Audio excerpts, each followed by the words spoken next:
Sí, profe. Sí. Perfecto. Okay, entonces, el siguiente tema es el de precipitación, ¿verdad? Ya vimos toda la variabilidad climática, como las cadenas montañosas, los diferentes factores o fuerzas también afectan el movimiento de los vientos y las masas de aire a través del planeta y también a nivel local y cómo nos afecta. En el caso de la precipitación, vamos a ver, como les mostré en el mapita anteriormente de Costa Rica, de cómo se distribuía la precipitación anual alrededor de todo el territorio nacional. Vamos a ver que esa precipitación presenta una gran variabilidad, pero no solamente espacial, sino también de forma temporal. Entonces vamos a entrar a ver qué es lo que determina la precipitación. En el caso de la precipitación, tenemos acá si tomamos este circulito que está aquí como si fuera una gota de lluvia y asumimos, ¿verdad?, que esa gota de lluvia es completamente circular. Podemos hacer una sumatoria de fuerzas o ver cuáles son las fuerzas que estarían interviniendo en esa gota de lluvia cuando inicia o cuando va cayendo a través, digamos, de la nube al suelo. Y hay tres fuerzas, básicamente, las que estarían afectando, que es la fuerza gravitacional, la fuerza de empuje, ¿verdad?, que vamos a tener, y la fuerza de arrastre, o sea, que es la fricción entre la gota y el aire. Entonces, si nosotros hacemos una sumatoria de fuerzas a través de esa gota de lluvia y despejamos o ponemos todos los términos correspondientes y despejamos la velocidad, vamos a poder ubicar la velocidad terminal de esa gota de lluvia. O sea, cuál es la velocidad con la que está cayendo. ¿Y por qué es importante la velocidad? Porque esa velocidad me va a determinar el impacto. Recuerden que esa velocidad se convierte en energía cinética y esa energía cinética va a estar impactando el suelo. Entonces, todo lo que tiene que ver con procesos de erosión del suelo están influenciados por esa velocidad terminal. Y vemos aquí que el tamaño de la gota o el diámetro de la gota es directamente proporcional a esa velocidad terminal. Lo que indica es que dependiendo conforme va aumentando el tamaño de la gota, esa velocidad terminal se va teniendo mayor energía cinética, o sea, mayor capacidad de arrastre, mayor capacidad de mayor impacto sobre el terreno y un mayor desprendimiento también de los granitos o de la estructura del suelo. Entonces aquí tenemos una relación, eso está en el libro del Bente Chao, en el capítulo 3. También tenemos cómo se distribuye. Ustedes dirían, bueno, pero aquí estoy asumiendo que la gota es completamente circular. Y la verdad es que tenemos diferentes distribuciones de gotas. Para poder hacer todos los cálculos, tanto en lo que es mediciones de precipitación por medio de radares, por ejemplo, o por medio satelital, se asume que la gota es circular. Sin embargo, se ha demostrado que las gotas realmente son circulares cuando los diámetros están por debajo de 1 milímetro, ¿verdad? Cuando ya estamos por encima del milímetro, ya no se comporta circular, sino se comporta como una gota, ¿verdad?, en forma de gota. Pero para todos los cálculos se asume que es circular. Sin embargo, entonces, aquí tenemos un grafiquito y esto se toma, por ejemplo, el CIGEFI tiene un equipo que se llama diesdrómetro.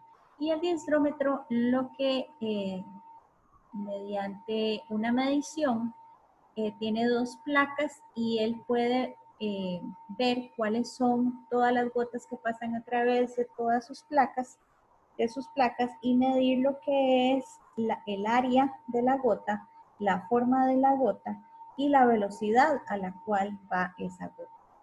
Entonces aquí tenemos una distribución de cómo es el diámetro de la gota y cuál es el volumen que tiene esa gota y la intensidad de la lluvia. Entonces ahí vemos que cuando tenemos intensidades de precipitación tenemos una menor variabilidad en lo que es los volúmenes con el diámetro, pero cuando aumenta la intensidad de la precipitación, aquí tenemos 152 milímetros por hora, la distribución, cómo se distribuyen esas gotas, tiene una mayor variabilidad, ¿verdad? Con respecto al promedio. Entonces, aquí está el sensor de precipitación, este es un pluviómetro, y en este caso, de una estación meteorológica, esta puede ser automática. Aquí en este caso, este es por dentro, aquí ingresan las gotas de lluvia, pasan a este balancín, que sería un tipping bucket, con un volumen definido. Generalmente este volumen es de equivale a 1 milímetro de agua, y entonces cada vez que tenemos una lámina de 1 milímetro acá llena, el balancín se mueve y descarga. Entonces realmente lo que el equipo mide, es cuántos movimientos tiene ese balancín. Y ya se sabe que va haciendo un conteo de los movimientos, y cada uno de esos movimientos equivale a 1 milímetro de lluvia, obviamente traducido después en volumen. Por lo tanto, si queremos hacer mediciones de precipitación, vemos que tenemos este equipo, ¿verdad?, que es para medirlo, pero este equipo está haciendo una medición puntual, ¿cierto? O sea, es la lluvia que está cayendo en un área alrededor de este equipo. Ya si yo me alejo unos cuantos metros o unos cuantos kilómetros a partir de ese equipo, yo no puedo asegurar que la misma cantidad de lluvia que yo esté midiendo acá se esté midiendo a 1 kilómetro de distancia. Ustedes a veces han estado en algún tipo, digamos, de tormenta o lo han experimentado, donde en su casa está lloviendo un montón y al kilómetro o a los 500 metros de su casa no ha caído todavía precipitación. Quiere decir que hay una variabilidad espacial. Para eso entonces tenemos sensores con mayor cobertura, por ejemplo, el caso, por ejemplo, de radares o por medio de imágenes satelitales.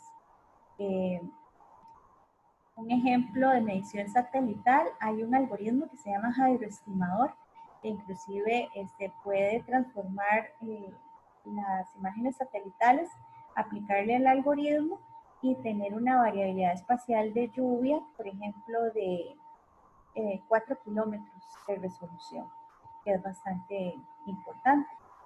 En el caso acá de las mediciones puntuales, vemos que esta boca del equipo tiene un diámetro apenas de 8 pulgadas. Entonces vean que con 8 pulgadas tratamos de representar la cantidad de lluvia que está cayendo sobre un área mayor, ¿verdad? Que puede ser una microcuenca o inclusive un distrito o una ciudad. La medición se realiza en milímetros, ¿verdad? Se realiza en milímetros. ¿Y a qué equivale 1 milímetro? 1 milímetro equivale a un volumen de agua sobre el área. En este caso tenemos 1 litro sobre metro cuadrado. Entonces, por ejemplo, si hay un evento de lluvia y dice, por ejemplo, que cayeron 50 milímetros de precipitación, eso equivaldría a que en 1 metro cuadrado precipitó 50 litros de agua. ¿Ven que es bastante? Fuentes de datos donde ustedes pueden obtener información de precipitación. Tenemos el Instituto Meteorológico Nacional, que pueden accesar datos históricos, generalmente promedios, Pueden verificar algunas estaciones mecánicas con datos en tiempo real. También el ICE tiene una base de datos bastante importante. Recientemente la IA, el CENARA, el ICAFE también, entre otras empresas, han comprado estaciones meteorológicas. Aquí podemos agregar también a la Universidad de Costa Rica, que tiene ahora una pequeña red de estaciones meteorológicas y que se pueden encontrar desde la página web también que presenta la universidad. Obviamente, al yo tratar de representar en una boca tan pequeña la precipitación que está cayendo en áreas mayores, eso tiene unos errores asociados. ¿Y qué errores podrían estar afectando? Bueno, el viento, obviamente. Imagínense que si yo tengo vientos con grandes velocidades, eso me afecta el ángulo de incidencia de la precipitación o de las gotas de lluvia sobre el instrumento. Y entonces vean que para velocidades mayores, por ejemplo, de 20 millas por hora, pueden tener una diferencia de hasta un 20% en la medición. O sea, sí se tienen grandes errores asociados.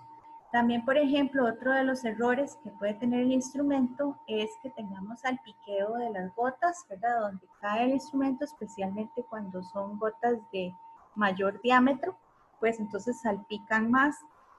También gotas que caen justamente en el límite o en el borde del instrumento y se dividen o salpiquean. También hay una, por ejemplo, cuando el instrumento está bastante seco, inclusive caliente, las primeras gotas que caen dentro del instrumento podrían evaporarse, ¿verdad? O hay una cantidad que se pierde al humedecer el colector. Claro, ahí ya es muchísimo menos, estamos hablando tal vez de un 1 o un 2%. Y también en algunos casos la elevación que se encuentra sobre el piso, ¿verdad? El instrumento. Algunas de las estaciones, aquí les traje un mapita de las estaciones meteorológicas activas que tiene ahora mismo el Instituto Meteorológico y el ICE. De las rojas son las del ICE y las azules son las del meteorológico.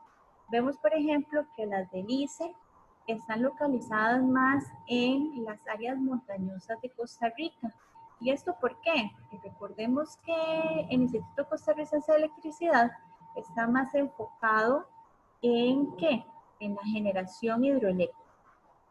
Entonces, ellos tienen estaciones meteorológicas generalmente en cuencas que quieran estudiar para lo que es la producción de energía. Y obviamente el Instituto Meteorológico ha destinado sus recursos a poner estaciones en áreas donde no son, por ejemplo, de interés para producción hidroeléctrica, que estarían abarcándolas el Instituto, el ICE. Ahí me encontré un estudio donde esta tablita que les acabo de presentar es el criterio de la Organización Mundial de Meteorología que establece cuántas estaciones habría que poner, qué área de cobertura mínima se tendría que tener por estación meteorológica. Entonces vean que, por ejemplo, cuando estamos hablando de pluviómetros, en un área costera debería de haber un pluviómetro, ¿verdad? Por cada 900 kilómetros cuadrados. ¿Y esto por qué? Porque son regiones, digamos, más planas, menos montañas, entonces se supone que tenemos menor variabilidad climática. En las regiones montañosas, ya vimos por todos los ascensos orográficos y los microclimas que se puedan generar, el área de cobertura anda en 250 kilómetros cuadrados por estación. En el caso ya de zonas más escarpadas o pequeñas islas, estamos hablando hasta de 25 kilómetros, ¿verdad? Y obviamente en zonas urbanas nosotros deseamos tener mayor precisión, entonces en este caso podríamos tener una estación en una sola zona urbana, o en el caso de pluviógrafos hasta 10 a 20 por kilómetro, de cobertura de área por cada una de las estaciones. Usando el mapita que les acabo de enseñar de las estaciones activas y el criterio de la OMM para establecer cuál es la densidad mínima por estación en cuestión de área, el IMTA, en un estudio del 2018, concluye que hay 7 cuencas de las 34, o sea, Costa Rica tiene más o menos 34 cuencas que divide el país, que dicen que no cumplen con esos requerimientos mínimos que tenemos acá en este cuadrito. Y nos indica en ese estudio, ahí podemos ver en las áreas rojas, cuáles son las cuencas, macrocuencas en Costa Rica, que tienen déficit o que no están cumpliendo con el criterio de la OMM. ¿Verdad? Entonces, en estas regiones se debería de estar reforzando el aumento de estaciones. En el caso, ¿y esto por qué es importante? Porque vean que tenemos una variabilidad de lluvia importante. En lo que es acá tenemos la precipitación anual, cómo varía a través de espacialmente. Vemos también, por ejemplo, aquí tenemos el comportamiento de la precipitación, por ejemplo, de enero a diciembre, y vean que en las diferentes regiones del país tenemos aumentos y déficits, o sea, tenemos regiones que se comportan muy diferente en Costa Rica. Y además de eso, cuando tenemos un evento de tormenta importante, ya sea una tormenta tropical o recientemente el huracán que tuvimos, ¿verdad? Que fue el huracán Otto por Costa Rica, esto también genera una gran variabilidad en los acumulados de lluvia. Y entonces, mientras más estaciones tengamos, mejor podemos estar cubriendo esas variabilidades. Veamos que para nosotros realizar nuestras modelaciones hidrológicas, la fuente principal de error de nuestros modelos, ¿qué va a ser? La lluvia. Si yo no tengo una buena representatividad de la variabilidad de la lluvia en la cuenca que yo estoy modelando, probablemente voy a tener errores aumentados a la hora de generar esa simulación. ¿Verdad?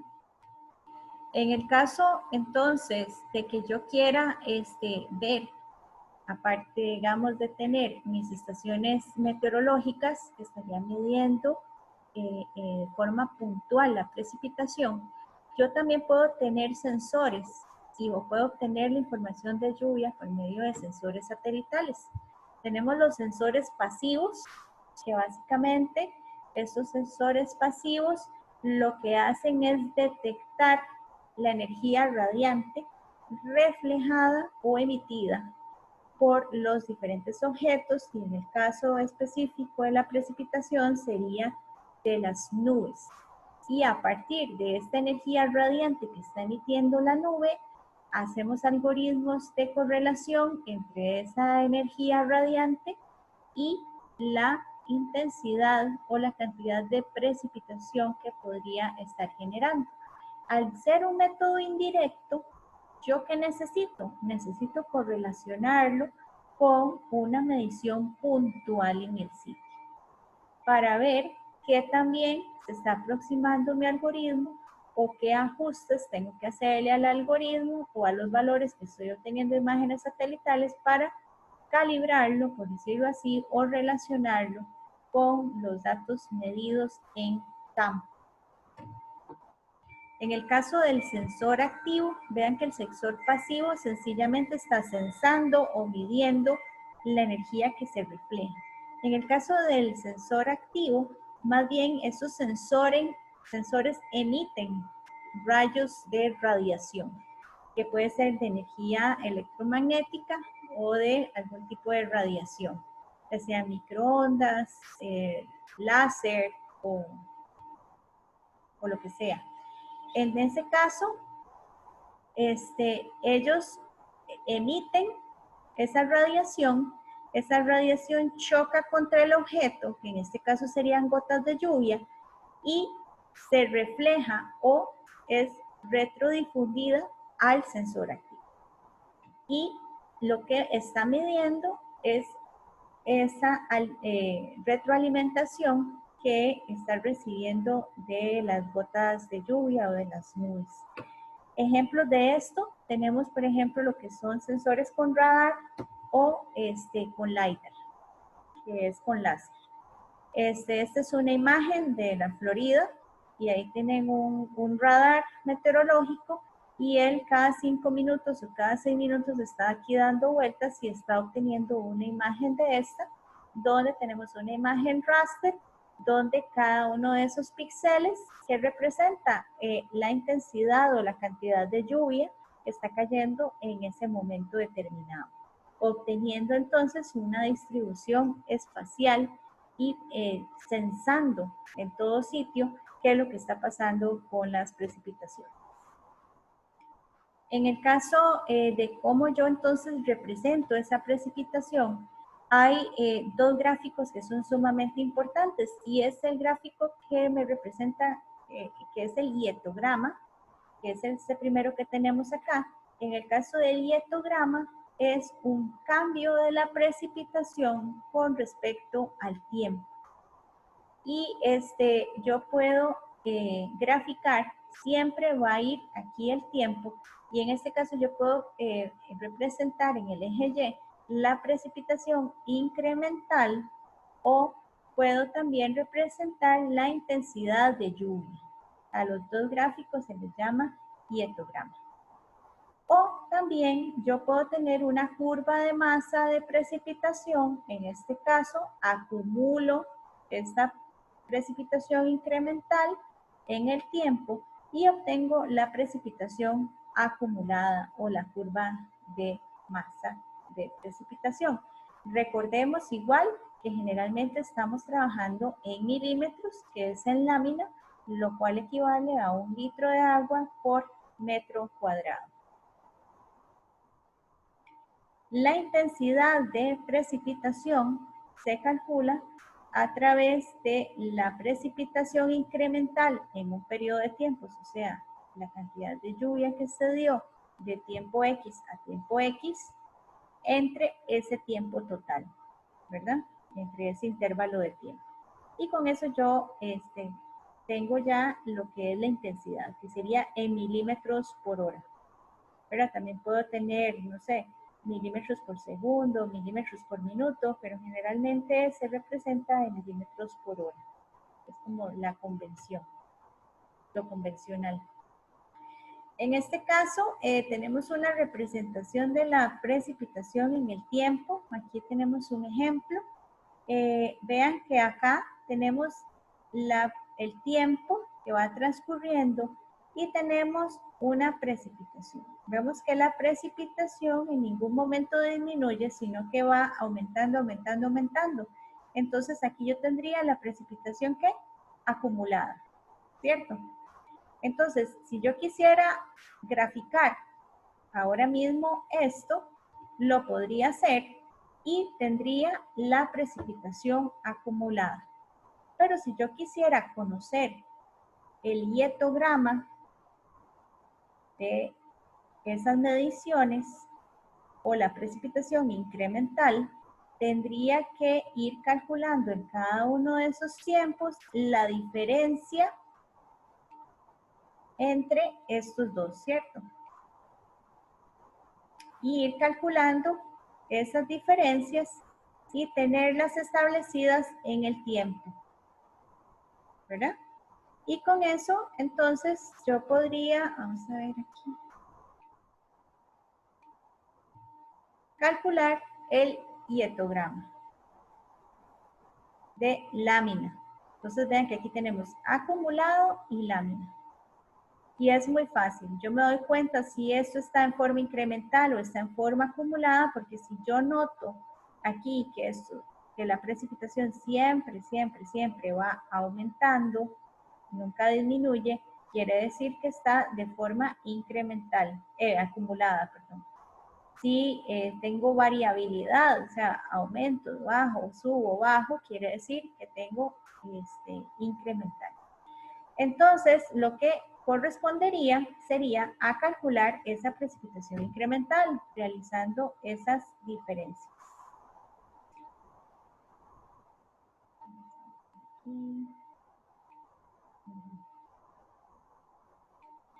En este caso, tenemos, si yo tengo ya esa precipitación y yo quisiera ver cómo puedo hacer para calcular la precipitación media sobre una cuenca, tengo varios métodos. Yo puedo calcular la precipitación media sobre una cuenca de forma anual, mensual, diaria, plurianual o inclusive horaria o cada 5 minutos, dependiendo de cómo tenga yo los datos o cómo quiera representar esos datos. Una vez yo tengo ubicadas las estaciones, esos puntitos que yo tengo acá son mis estaciones, yo puedo, y esta digamos es toda la cuenca, yo puedo calcular el área o la precipitación media sobre esta área utilizando varios métodos. Uno es la media aritmética. Otra es por medio de ponderación, o sea, realizando polígonos de Thyssen o isoyetas, que ahora lo vamos a ver a continuación. También está el método de interpolación, que en estos dos casos que tenemos aquí es utilizando interpolación. En este primero es el peso de la distancia inversa o la distancia inversa ponderada, que básicamente lo que hace es medir la distancia entre cada una de las estaciones. Estos dos ustedes lo pueden hacer utilizando sistemas de información geográfica. Y también está el método de Kriging, que es utilizando cada una de las estaciones y haciendo una interpolación, como bien ustedes la conocen. Y en este otro caso, que es el tercer dibujo que tenemos aquí, es el acumulado de información de radar. Vean que la información de radar o los métodos de interpolación, si bien tratan de representar cómo se estaría distribuyendo cierta cantidad de lluvia sobre una área, pueden representar bien o no pueden representar bien dependiendo de la cantidad de montañas que tengamos presentes en el área. Aquí, por ejemplo, el mejor método que se aproxima es el método exponencial, ¿verdad? Que puede representar mejor un poco la distribución de la lluvia, ¿verdad?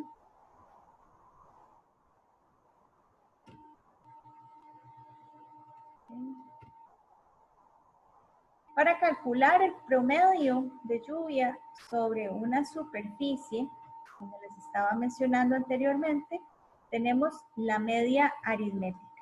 Y eso es básicamente ¿qué? Que si ustedes tienen estas 5 estaciones distribuidas o localizadas dentro o fuera de la zona, tomamos las estaciones que están dentro de su cuenca y sencillamente sacamos una media aritmética. Tenemos la precipitación observada en un día X o en una tormenta X y tenemos, básicamente, sacamos el promedio. Y esa sería la precipitación media sobre esa área. Vean que aquí no estamos considerando el área de influencia de ninguna de las estaciones. Sencillamente, si tenemos una o dos o 5 o 20 estaciones, hacemos la precipitación, obtenemos la precipitación media de sencillamente sumando todo y dividiéndola entre el total. En el caso de precipitación ya ponderada, como lo habíamos visto anteriormente, teníamos el método de polígonos de Thyssen. Y el polígono de Thyssen sí toma en consideración el área de influencia de cada una de las cuencas. Quiere decir, por ejemplo, que voy a calcular cuál es el área que influencia esta estación, cuál es el área que influencia esta estación, esta y esta, ¿verdad? Cada una de estas. Obviamente, lo vamos a hacer no por interpolación, como lo haríamos usando el método de Kriging o el de distancia inversa, sino por medio de polígonos. O sea, no va a tener esta forma, sino sencillamente van a ser polígonos.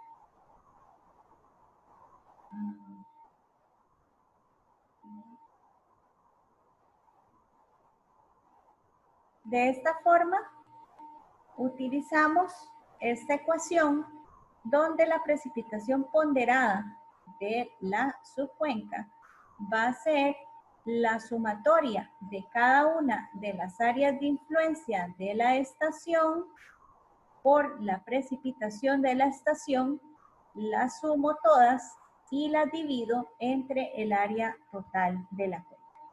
¿Y cómo realizo esto?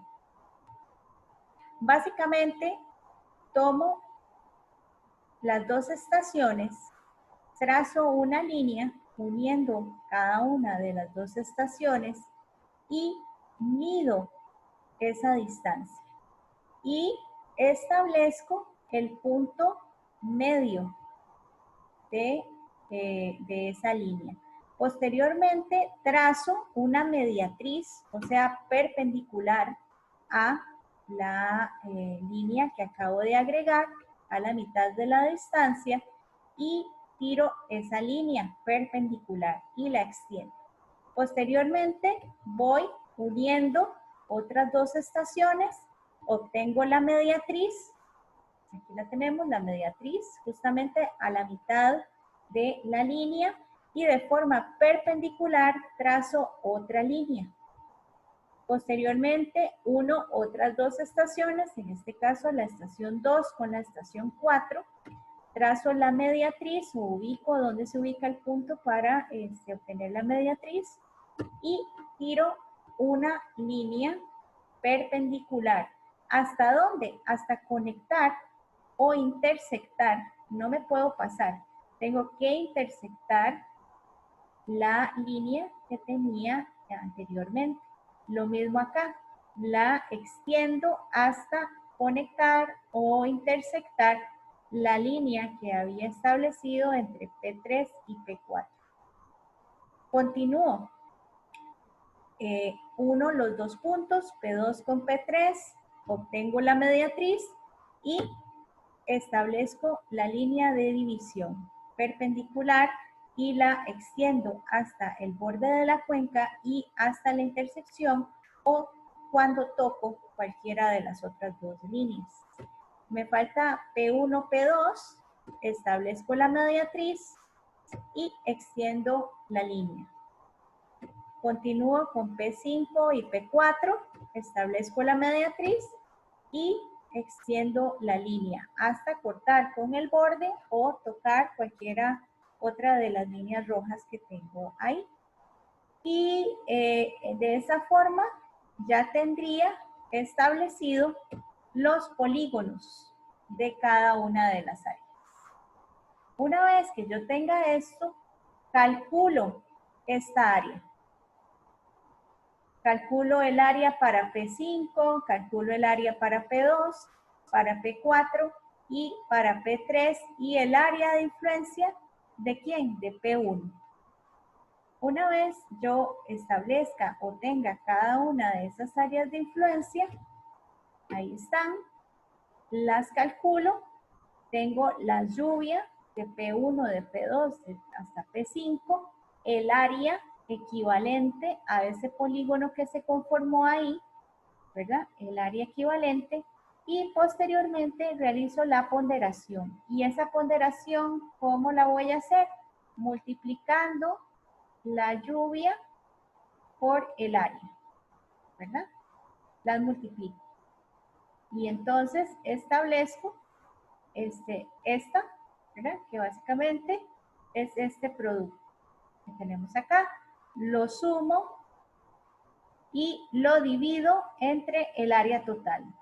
En este caso, entonces tendríamos una precipitación promedio o una precipitación ponderada utilizando polígonos de Thyssen de 31.1 milímetros, ¿verdad? O pulgadas, dependiendo de la unidad de medidas que tengamos. ¿Ok?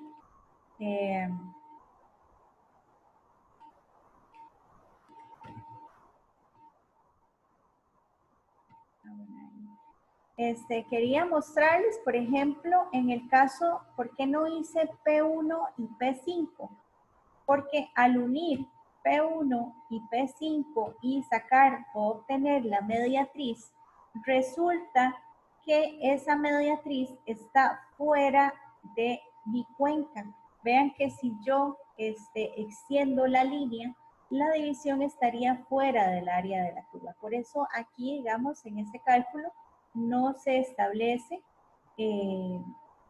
la división del polígono entre P1 y P5. Otro método para establecer precipitación ponderada es por medio de isoyetas.